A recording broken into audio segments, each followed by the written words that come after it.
50 জন মানুষ আমল করে যে পরিমাণ সওয়াব পাবে, ওই সময় এই রকম প্রতিকূল পরিবেশে যিনি নিজের ঈমানকে, নিজের আইডেন্টিটিকে, নিজের আমলকে, নিজের মুসলমানিত্বকে যে ব্যক্তি বুলন্দ করে রাখবে, উঁচু করে রাখবে, ধরে রাখতে পারবে, আল্লাহ তাআলা তাকে 50 জন মানুষের আমলের সমপরিমাণ সওয়াব তাকে দান করবেন।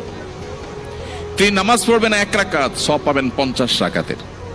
তিনি রোজা রাখবেন 1টা, সওয়াব পাবেন 50টার। তিনি হজ করবেন 1টা, সওয়াব পাবেন 50টার। সাহাবীরা অবাক হয়ে গেলেন নবীজির এই কথা শুনে। তখন তো সেরকম কোনো পরিবেশ ছিল না, ঈমানের জন্য অনুকূল পরিবেশ ছিল মদিনাতে।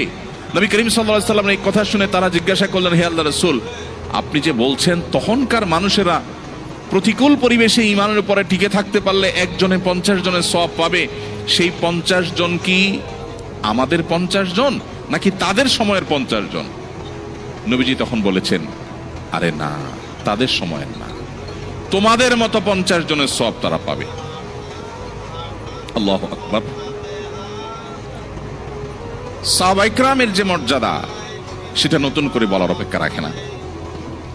কিন্তু প্রতিকূল পরিবেশে নিজের ঈমানকে, মুসলিম আইডেন্টিটিকে যদি কেউ উঁচু করে সেটাকে নিরাপদ রাখতে পারে, তার আঁচলকে বাঁচাবার জন্য সে যদি সংগ্রাম করে টিকে থাকতে পারে, জ্বলন্ত কয়লা হাতে রাখার মতো এই কঠিন কাজটি যদি সে করতে পারে, নবীজি সাল্লাল্লাহু আলাইহি সাল্লামের হাদিসের এই ভবিষ্যৎবাণীর আলোকে এই সুসংবাদ সে পাবে।